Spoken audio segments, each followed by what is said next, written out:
Waalaikumsalam warahmatullahi wabarakatuh. Selamat datang di podcast kami. Pada kesempatan kali ini kita akan membahas tema fikih. Fikih kok beda-beda?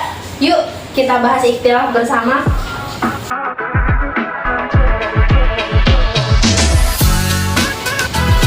Dengan saya Aisyah Ummul Khalifah, Prodi MPI, dan teman-teman saya di sini. Boleh perkenalan, Kak? Saya Mamlu Atul Sifat dari Prodi PGMI.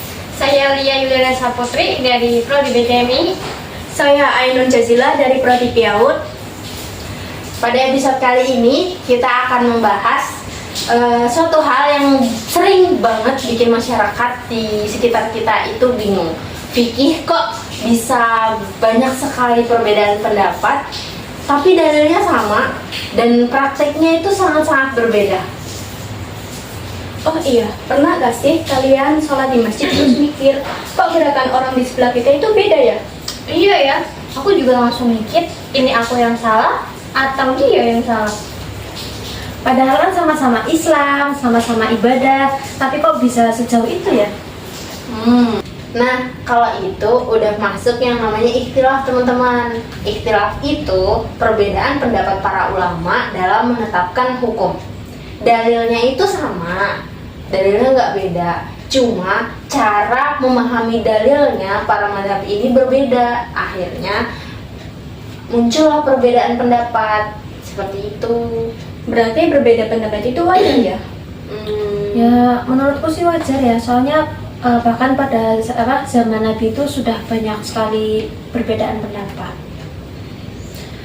Oke, kalau enggak kita bahas nih dari kejadian ini. Contohnya, kan ada orang nih lagi wudhu, terus dia kesenggol sama lawan jenis. Pasti langsung muncul pemikiran, kalau wudhu aku batal nggak ya? Gitu.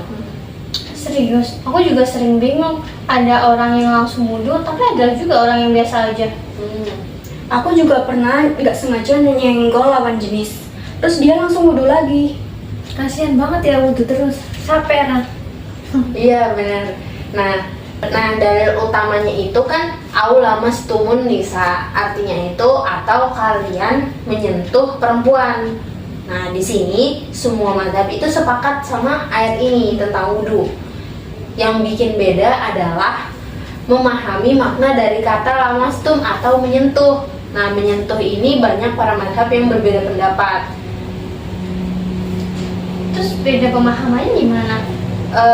Beda pemahamannya, kalau misalnya mazhab Syafi'i itu memaknai kata menyentuh secara literatur. Jadi jika ada seorang perempuan dan laki-laki yang bukan mahram saling menyentuh tanpa penghalang suatu apapun, tetap saja membatalkan wudhu dia. Berarti semisal keluarga Syafi'i itu berarti mau sentuhan ada perasaan atau enggak dengan lawan jenis, ya berarti batal. Dia langsung ambil wudhu secara otomatis gitu ya? Iya benar banget. Kalau misalnya Maliki dan Hambali itu mereka bilang sentuhan yang tidak disertai syahwat itu nggak membatalkan wudhu. Berarti kuncinya dirasa, bukan di sentuhannya.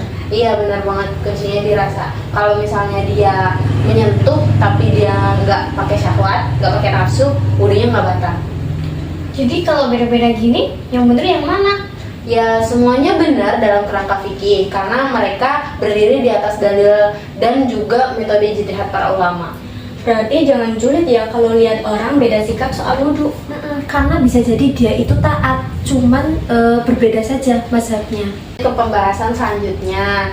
Jadi ini pembahasan yang bikin banyak orang juga sering galau gara-gara ini.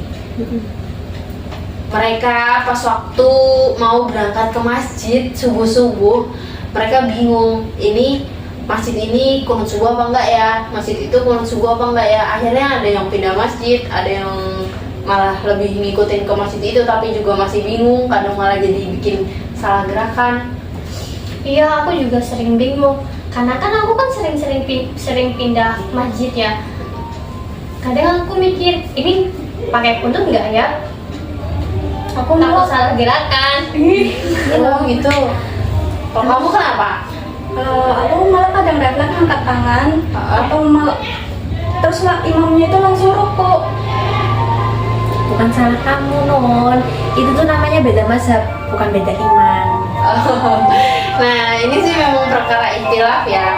Madhab NU itu, apalagi madhab NU, mereka ini menganggap bahwa kunut subuh adalah sunnah abad. Jadi sunnah yang ditekankan ya Mbak ya. Nah mereka di sini jadinya setiap subuh di masjid rutin ngelakuin kunut subuh. Terus ya nggak pakai kunut gimana? Masa salah sih?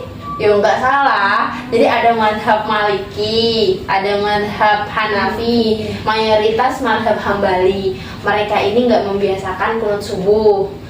Mereka menganggap, mereka mengambil dalil dari Nabi Shallallahu Alaihi Wasallam.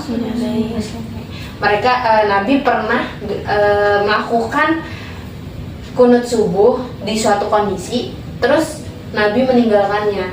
Ah, aku ada pertanyaan sensitif nih. Aku kan Nadine, terus aku tuh sholat subuh di masjid yang nggak ada kunutnya. Itu hukumnya gimana? Masih sah? Apa boleh apa enggak?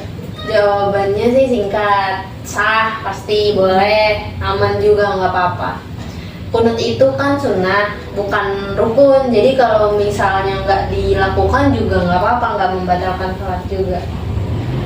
Terus misal kalau makmumnya biasa kunut, tapi imamnya nggak kunut, itu gimana sih? Dalam fikih itu kan dianjurkan makmum itu mengikuti imam. Jadi jangan malah sholat sendiri. Menjaga kebersamaan jamaah itu lebih utama daripada sholat sendiri. Gitu.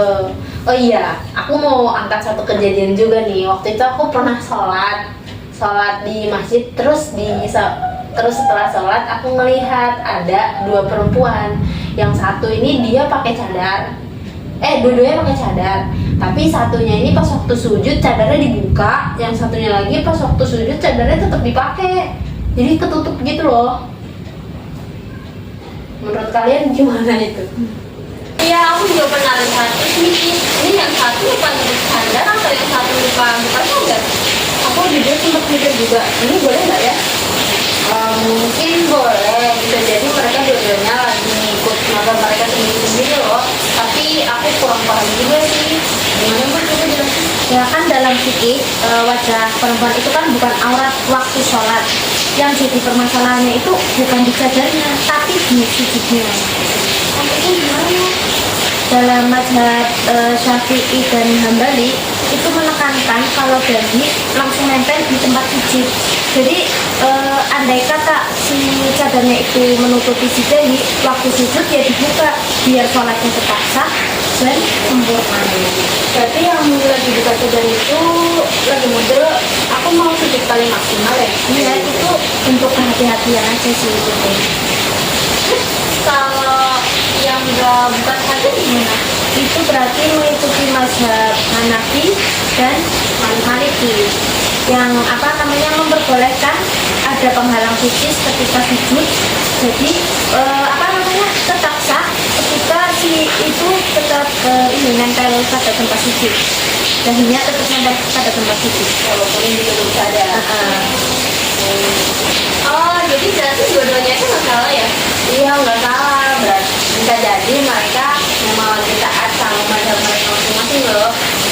Jadi jangan sampai kita mikir, ih aneh banget, padahal bisa jadi kita yang kurang baca. Itu luar biasa banget ya. Berarti ngajarin kita tentang toleransi tanpa nyari-nyari kesalahan. Intinya berarti perbedaan itu bukan untuk diperdebatkan, tapi dipahami. Karena keindahan hidup itu bisa dilihat saat umat Islam saling menghargai perbedaan dari